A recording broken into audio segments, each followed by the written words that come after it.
sucks. I keep seeing these cars in the ditches and it's kind of freaking me out.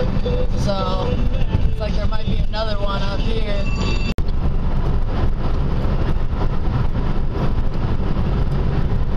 Roads are definitely slick here. None of this is good. I don't want to be a statistic, so hopefully everything still goes okay for me. Coming up on another semi in the road, man. Jackknifed. It's scary. Every time I go underneath a bridge, there's a big, huge patch of ice. And that's scary in itself too, so being super careful. I think I'm about 40 minutes outside of Des Moines now, so hopefully everything goes well.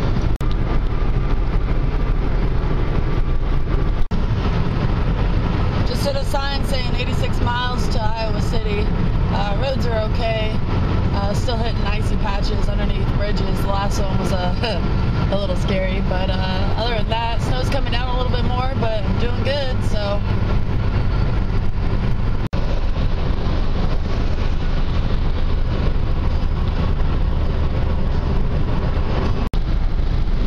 Oh my God, this is horrible.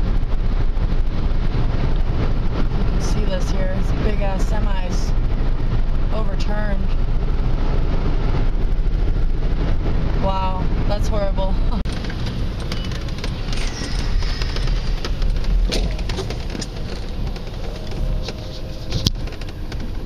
Indigo Body Art Gallery. What's going on, Mark? It's another beautiful day in the neighborhood. Tell me about your studio. My studio is Indigo Body Art Gallery.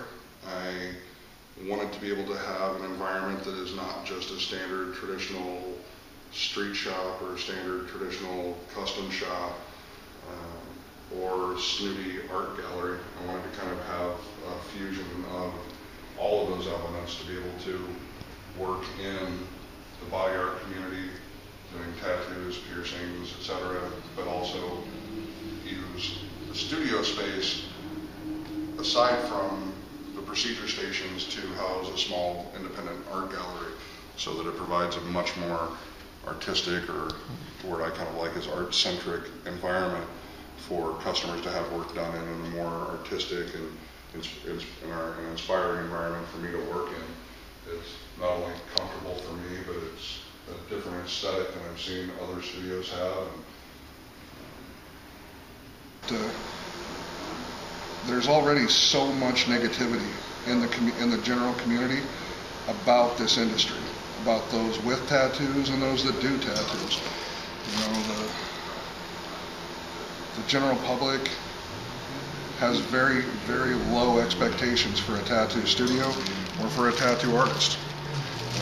And I think though a lot of people in the industry deepen those rifts and perpetuate those stereotypes. And a lot of people that are kind of on the fringe of our industry, people that tattoo illegally from their homes, they do absolutely nothing but perpetuate every single low-end stereotype or make them worse. And you have no idea, like the scratchers, the homework, it's been exploding and booming. Everybody thinks that because they took an art class in junior high and their grandma told them they're really good at drawing, that if they just buy $100 worth of tattoo equipment, they'll be on TV one day. And they're putting people's lives at risk, they're putting people's health at risk, they're destroying any chance of legitimacy or credibility to anyone in this industry who wants that. Because for every good, decent artist and good, decent shop that's out there, there's 100 people that are just keeping the industry straight in the gutter. And that has to change, and that won't change without education. It won't change without the general public having access to good information, good education, and taking those opportunities to educate themselves, so that they are making, you know, good educated choices instead of calling every tattoo shop and running around town and just going with the lowest bidder. Or how many times people tell me like, oh, well, this guy I went to high school with, he started doing tattoos and he needed somebody to practice on, and it was only $20. So, and it's not bad for that. It's like trying to justify. It's like trying to justify why you joined the KKK. It's like this morally reprehensible thing, but you're trying to make yourself okay with it. I think a lot of it has to do with pride. People don't like to admit when they're wrong. We all know this, and especially with something as personal as tattoos, people don't like to admit that they got a bad tattoo on their body.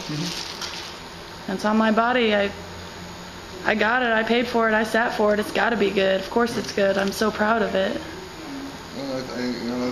That's an angle I hadn't thought of, and it's a really good point.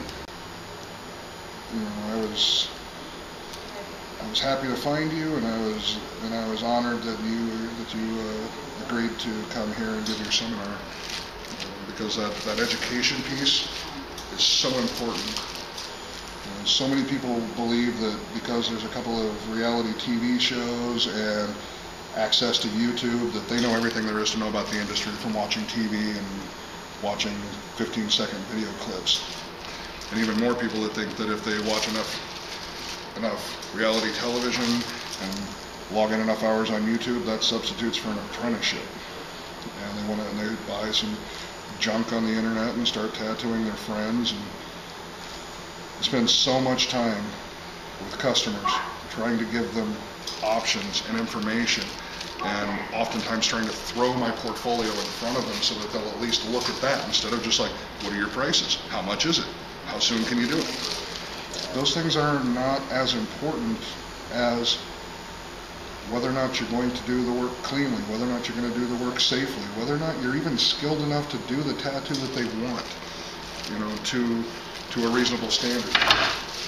But you'd be amazed how many people come in, they don't care about the portfolio, they don't care about, how much time and energy and trouble goes into making sure that the area is clean, equipment sterilized, practices and procedures and protocols that I do every single time I tattoo to keep myself safe and to keep my customers safe. They don't care.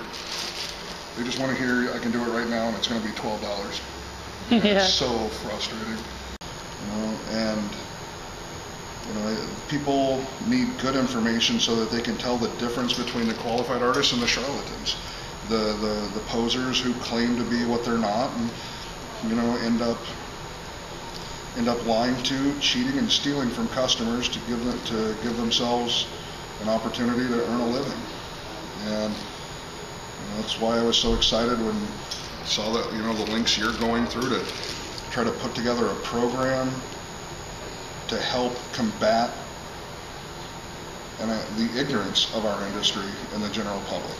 And I'm not saying that the general public people are ignorant, but there is just a genuine lack of good, reliable information about the industry. And people don't have, they're making uneducated choices based on assumptions or recommendations or referrals from other people who don't really know what they're talking about either. So it's nice to see, I've wanted to see the industry legitimize for years, and I've seen people wanting to take steps towards helping that, and I've seen people taking steps to make that impossible.